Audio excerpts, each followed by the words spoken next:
नमस्कार, आप सभी का स्वागत है यूथ अध्ययन के ऑफिशियल यूट्यूब चैनल पे। साथियों, एक बार फिर से मैं आप सभी के बीच एचबीटेट नवंबर 2026 के लिए जीके का पार्ट 16 लेके आ चुका हूँ। पार्ट 16 का जो पहला क्वेश्चन है कि रविंद्रनाथ टैगोर को किस वर्ष नोबेल पुरस्कार दिया गया था। अगर बात करें रविंद्रनाथ टैगोर की, तो रविंद्रनाथ टैगोर को 1913 में नोबेल पुरस्कार दिया गया था। साथियों, क्वेश्चन पूछने वाला क्वेश्चन पूछता है कि रविंद्रनाथ टैगोर को 1913 में किस क्षेत्र में नोबेल पुरस्कार मिला। तो इन्हें जो है वो साहित्य के क्षेत्र का नोबेल पुरस्कार मिला। यह बात आपको डिटेल से याद रखनी है। क्वेश्चन कई बार ये भी पूछा गया है कि पूरे भारत और पूरे एशिया में पहले भारतीय और पहले एशियाई कौन बने हैं जिन्हें नोबेल पुरस्कार मिला है, तो उनका नाम भी रविंद्रनाथ टैगोर है। ये पूरे एशिया में और पूरे भारत में इनको सबसे पहले आपका क्या मिला, नोबेल पुरस्कार मिला। साथियों, किस किताब के लिए इनको नोबेल पुरस्कार मिला, ये क्वेश्चन मोस्ट इम्पॉर्टेंट बनता है। तो रविंद्रनाथ टैगोर को इनकी जो मोस्ट इम्पॉर्टेंट रचना है गीतांजलि के लिए इनको दुनिया का सबसे बड़ा पुरस्कार नोबेल पुरस्कार दिया जाता है। साथियों, पिछले कल एसपीटेट जून 2026 का रिजल्ट आया, जहां पर यूथ अध्ययन के कम से कम 100+ स्टूडेंट्स का एसपीटेट क्वालिफाई हो गया। इसमें ज़्यादातर वो भी स्टूडेंट थे जिनकी एज 40+ थी और बहुत सारे स्टूडेंट ने, और पूरे हिमाचल में एक हमारा ऐसा बच्चा जिसके 144 नंबर भी आए हैं, एक ऐसा बच्चा जिसके 142 भी आए हैं। मैं इसकी वीडियो बहुत जल्द आपके बीच डाल दूंगा, इनका इंटरव्यू भी लूँगा। तो ये मेहनत है इन वीडियोज़ की, और ये आप सभी लोगों का सपोर्ट है, महादेव का आशीर्वाद है कि पूरे हिमाचल में जो है हमारे टॉपर सब निकल रहे हैं एसपीटेट में। तो जो भी भाई बहन हमारे साथ जुड़ना चाहता है वो आज ही 499 रुपीज़ मंथ में, एक तो भाई हमारी फ़ीस बहुत कम है, दूसरा हम आपको सेम एज इट इज़ अलग अलग सब्जेक्ट के अलग अलग टीचर आपको लाइव प्लस रिकॉर्डेड, जो क्लास लाइव होगी उस क्लास को आप रिकॉर्डेड देख सकते हो। आप किसी भी स्ट्रीम से हो, हमने कोशिश करी है कि हर स्ट्रीम के, चाहे नॉन मेडिकल है, मेडिकल है, आपका एलटी है, आर्ट्स है, जेबीटी है, हर स्ट्रीम के बेहतरीन टीचर आपके बीच लाए जाएँ मात्र 499 रुपीज़ मंथ में। तो आज ही जुड़ जाइए 7876145409। एचबीटेट में महादेव के आशीर्वाद से बहुत ही धाकड़ रिजल्ट रहा है। पूरे हिमाचल में लगभग 5% रिजल्ट रहा है, और मैं ये मानता हूँ कि 3% उसमें यूथ अध्ययन के बच्चे होंगे। तो आगे बढ़ते हुए बात करते हैं रविंद्रनाथ टैगोर की। रविंद्रनाथ टैगोर को गुरुदेव की उपाधि किसके द्वारा दी गई थी। तो रविंद्रनाथ टैगोर को गुरुदेव की उपाधि महात्मा गांधी के द्वारा दी गई थी। ये क्वेश्चन बहुत इंपॉर्टेंट है। अच्छा, एक बार क्वेश्चन पूछा गया था कि ब्रिटिश सरकार ने नाइटहुड की उपाधि रविंद्रनाथ टैगोर को कब दी। तो ब्रिटिश सरकार ने नाइटहुड की जो उपाधि है वो रविंद्रनाथ टैगोर को 1915 में दी। इस बात को आपने डिटेल से याद रखना है। साथियों, ये क्वेश्चन मोस्ट इम्पॉर्टेंट है, लेकिन इन्होंने जब जलियांवाला बाग हत्याकांड हुआ तो उसके विरोध में उसके बाद नाइटहुड की उपाधि 1919 में अंग्रेजों को वापस करी। ये बात आपको डिटेल से याद रखनी है। साथियों, कई बार प्रश्न पूछा गया है कि भारत का राष्ट्रगान जन गण मन किसके द्वारा लिखा गया है। तो भारत का जो राष्ट्रगान है वो रविंद्रनाथ टैगोर के द्वारा लिखा गया है। इसके अलावा आपको याद रखना है कि बांग्लादेश के राष्ट्रगान का नाम क्या है। तो बांग्लादेश के राष्ट्रगान का नाम है आमार सोनार बांग्ला। तो आमार सोनार बांग्ला के लेखक भी कौन है। तो आमार सोनार बांग्ला के लेखक भी रविंद्रनाथ टैगोर है। ये तीनों बातें आपको डिटेल से बेहतरीन तरीके से याद रखनी है। साथियों, इनकी बहुत सारी रचनाएं हैं, जैसे कि गोरा है, आपका हुंगरी स्टोन्स है। ये तमाम रचनाएं किसकी है। गोरा, हुंगरी स्टोन्स, गीतांजलि, चंडालिका, ये तमाम रचनाएं रविंद्रनाथ टैगोर की है। तो साथियों, ये सारी की सारी परीक्षाओं में बार पूछी जाती है, और ये सारी बातें आपको डिटेल से याद रखना है।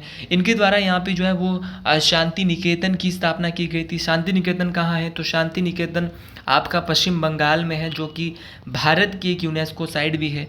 और शांति निकेतन की स्थापना रविंद्रनाथ टैगोर ने कब की थी। 1901। और बात करें नोबेल पुरस्कारों की। साथियों, नोबेल पुरस्कारों की शुरुआत कब हुई। तो नोबेल पुरस्कारों की शुरुआत हुई थी 1901 में। वर्तमान में नोबेल पुरस्कार कितने क्षेत्रों में दिया जाता है, ये क्वेश्चन बार आपकी परीक्षा में पूछा जाता है। तो वर्तमान में जो आपका नोबेल पुरस्कार है वो आपके 6 क्षेत्रों में दिया जाता है। नोबेल पुरस्कार प्रति वर्ष कितने तारीख को दिया जाता है। तो नोबेल पुरस्कार प्रति वर्ष 10 दिसंबर, जिस दिन विश्व मानव अधिकार दिवस मनाया जाता है, इसी दिन आपका नोबेल पुरस्कार भी दिया जाता है। ये बात आपको डिटेल से बेहतरीन तरीके से मेरे भाई याद रखनी है। अगले क्वेश्चन की ओर बढ़ते हैं कि कलिंग पुरस्कार किस क्षेत्र के लिए दिया जाता है। बात करें कलिंग पुरस्कार की, तो कलिंग पुरस्कार जो है आपका किस क्षेत्र में दिया जाता है, तो जो आपका कलिंग पुरस्कार है वो आपका साइंस की फील्ड में, विज्ञान के क्षेत्र में दिया जाता है। साथियों, विज्ञान को जो लोकप्रिय बनाते हैं उनको जो है वो हमारा कलिंग पुरस्कार दिया जाता है। और कलिंग पुरस्कार कौन सी संस्था देती है, ये क्वेश्चन भी पूछा जाता है। तो ये पुरस्कार यूनेस्को द्वारा प्रदान किया जाता है। तो ये एक बात आपको डिटेल से याद रखनी है कि कलिंग पुरस्कार कौन देता है, तो यूनेस्को जो है वो कलिंग पुरस्कार देती है। साथियों, जो कलिंग पुरस्कार है उसकी स्थापना कब हुई है, तो कलिंग पुरस्कार जो है वो 1952 में इसकी स्थापना हुई है। और सबसे पहले जो कलिंग पुरस्कार है किसे मिला, तो इसके प्रथम विजेता थे लुई डी ब्रोगली।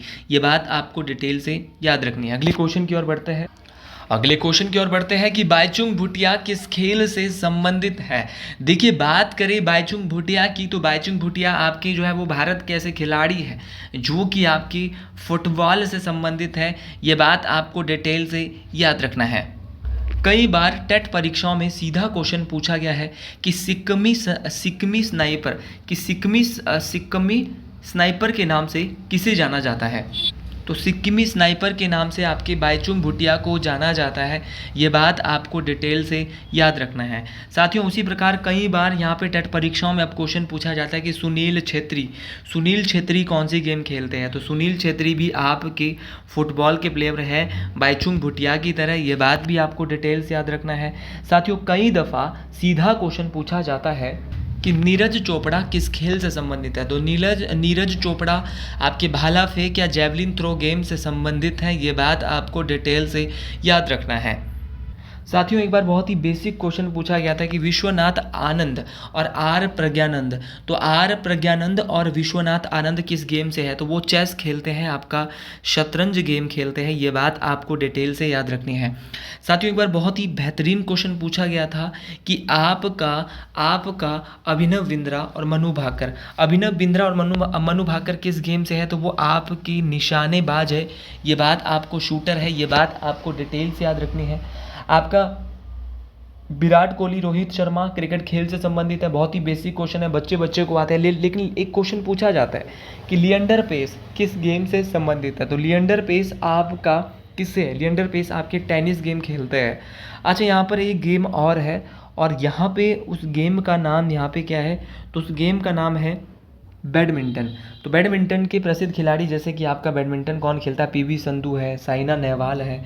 ये तमाम बातें आपको जरूर याद रखनी है। देखो, टेट में आपके बेसिक क्वेश्चन भी आने वाले हैं। अगला प्रश्न है कि योजना आयोग के प्रथम अध्यक्ष कौन है। अगर बात करें योजना आयोग के प्रथम अध्यक्ष की, तो योजना आयोग के प्रथम अध्यक्ष है Pandit Jawaharlal Nehru. Option number A यहाँ पे बिल्कुल सही हो जाएगा। मेरे भाई, क्वेश्चन पूछने वाला क्वेश्चन क्या पूछता है, क्वेश्चन पूछता है कि जो प्लानिंग कमीशन है, योजना आयोग है, इसकी स्थापना कब हुई। तो योजना आयोग की अगर मैं बात करता हूँ, तो योजना आयोग की जो स्थापना है वो 15 मार्च 1950 को हुई थी। ये बात आपको डिटेल से याद रखना है। साथियों, जो योजना आयोग होता है इसके अध्यक्ष प्रधानमंत्री होते हैं, लेकिन अब योजना आयोग का नाम बदल के क्या कर दिया, नीति आयोग कर दिया। और नीति आयोग जो है योजना आयोग का नाम कब किया, 1 जनवरी 2015 को। तो नीति आयोग की स्थापना कब हुई, तो 1 जनवरी 2015। नीति आयोग के अध्यक्ष प्रधानमंत्री होते हैं और वर्तमान में भारत के प्रधानमंत्री नरेंद्र मोदी जी है। ये बात आपको डिटेल से याद रखनी है। अच्छा, नीति आयोग के अभी नए उपाध्यक्ष, नए वाइस चेयरपर्सन कौन बने हैं, ये क्वेश्चन देखो टेट परीक्षाओं का सबसे इंपॉर्टेंट क्वेश्चन बनता है। नीति आयोग के उपाध्यक्ष वर्तमान में बने हैं अशोक कुमार लाहिड़ी। कौन बने हैं, आपके ध्यान से सुनना है, अशोक कुमार लाहिड़ी। बहुत इंपॉर्टेंट है। देखो, मेरी वीडियो ना आपको नंबर दिलाने वाली है भाई साहब, और ये इसका प्रत्यक्ष प्रमाण आपको रिजल्ट से मिलता है। जब रिजल्ट आता है ना, तब पता चलता है भाई यूथ अध्ययन की जो ये वीडियोज आती है इससे आपको क्या क्या फ़ायदे मिलने वाले हैं। और इसके बाद मैं बहुत जल्द एचपी टेट नवंबर 2026 के लिए महा मैराथन चलाने वाला हूँ। महा मैराथन जीके और साइकोलॉजी कवर करेगा।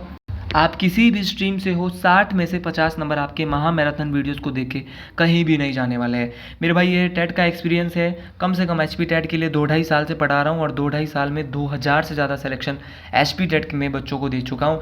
अब तो कुछ ऐसे बच्चे भी हैं जिनका कमीशन तक हो गया है। इसीलिए आप बेहतरीन तरीके से चैनल को ज़्यादा से ज़्यादा फॉलो करें, ज़्यादा से ज़्यादा भाई बहनों तक चैनल को पहुंचाए, और ताकि हर एक भाई बहन जो है इस चैनल को पढ़ सके, जो महंगी कोचिंग यहाँ पे नहीं ले सकता एचपी टेट के लिए। अच्छा, नीति आयोग के सीईओ भी नए बने हैं। कौन बने हैं नीति आयोग के सीईओ? सीईओ बोले तो आपके मुख्य कार्यकारी अधिकारी। तो नीति आयोग के सीईओ बने हैं अनुराग जैन। तो अनुराग जैन जो है वो नीति आयोग के नए सीईओ बने हैं। ये बात आपको डिटेल से याद रखना है। चलिए जी अगले क्वेश्चन की ओर बढ़ते हैं।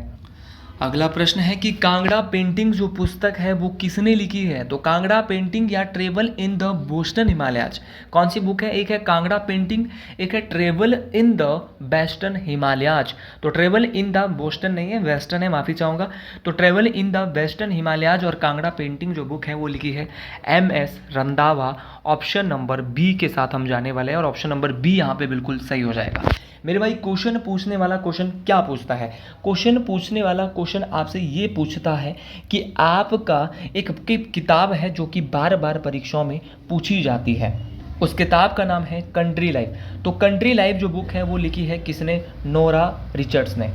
तो नोरा रिचर्ड्स के द्वारा एक बुक लिखी गई है जिसका नाम है आपका कंट्री लाइफ। ये बात आपको डिटेल से याद रखनी है। साथियों, कई बार क्वेश्चन पूछा है कि आपका तारिक ए रियासत सिरमौर, तारिक ए रियासत सिरमौर जो किताब किसकी है? तो तारिक ए रियासत सिरमौर जो बुक है वो है राजा रणजौड़ सिंह की।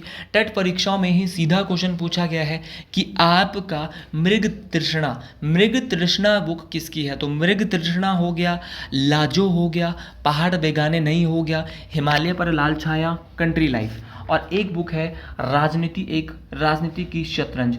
तो राजनीति की शतरंज बुक, मृग तृष्णा बुक, आपका लाजू बुक, पहाड़ बेगाने नहीं होंगे, हिमालय पर लाल छाया और कंट्री लाइफ। ये तमाम किताबें शांता कुमार की है जो कि हिमाचल प्रदेश के पहले गैर कांग्रेसी मुख्यमंत्री है। ये बात आपको, जो कि कांग्रेस पार्टी से नहीं थे, गैर कांग्रेसी थे। अच्छा, एक किताब जो टेट परीक्षाओं में बार बार बच्चों को परेशान कर रही है, उस किताब का नाम क्या है? तो उस किताब का नाम है आपका हिस्ट्री ऑफ मंडी। तो हिस्ट्री ऑफ मंडी बुक लिखी है विक्रम कायस्थ। किसने लिखी है मेरे भाई? विक्रम कायस्थ के द्वारा हिस्ट्री ऑफ मंडी जो बुक है वो लिखी गई है। ये बात आपको डिटेल से बेहतरीन तरीके से याद रखनी है मेरे भाई। एक बार बहुत ही बेहतरीन किताब जो है वो टेट परीक्षाओं में पूछ ली गई थी, और वो किताब का नाम क्या है? तो उस किताब का नाम है प्राचीन हिमालय। किताब किसकी है? तो LP पांडे। तो LP पांडे ने लिखी है प्राचीन हिमालय। एक बार बहुत ही बेहतरीन किताब यहाँ पे टेट परीक्षाओं में ही पूछी गई थी कि आप ये बताइए कि आपका Himachal Pradesh its shape and states. तो Himachal Pradesh its shape and state जो बुक है वो लिखी है डॉक्टर यशवंत सिंह परमार ने।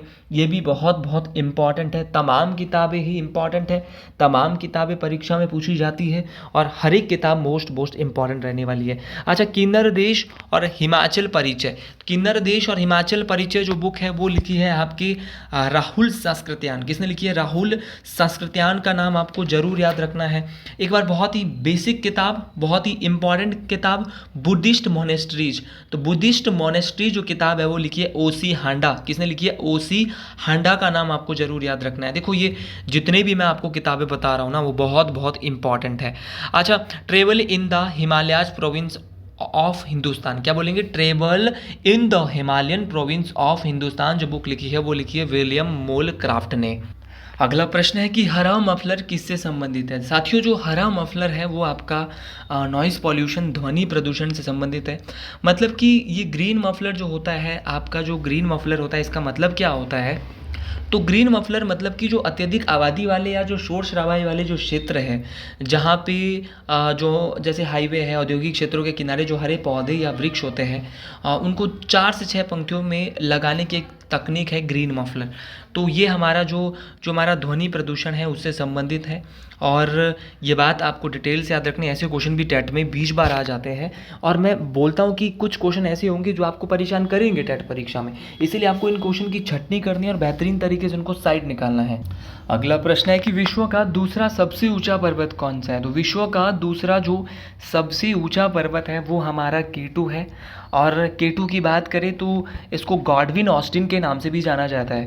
K2 जो चोटी है, इसकी हाइट जो है वो 8611 मीटर है। ये बात आपको डिटेल से याद रखनी है। अगर आपको हाइट जो है वो फिट में पूछ ले तो 28,251 फिट यहाँ पे है, और अगर वैसे तो ज़्यादातर मीटर में ही पूछता है, तो 86-11 मीटर यहाँ पे हाइट है किसकी, आपकी केटू चोटी की। ये बात आपको डिटेल से याद रखना है। इसे जो है वो गॉडविन ऑस्टिन या साविज माउंटेन या गॉडविन ऑस्टिन की चोटी को कहते हैं। तो ये केटू चोटी के अन्य नाम है, जो कि विश्व की दूसरी सबसे ऊंची चोटी है।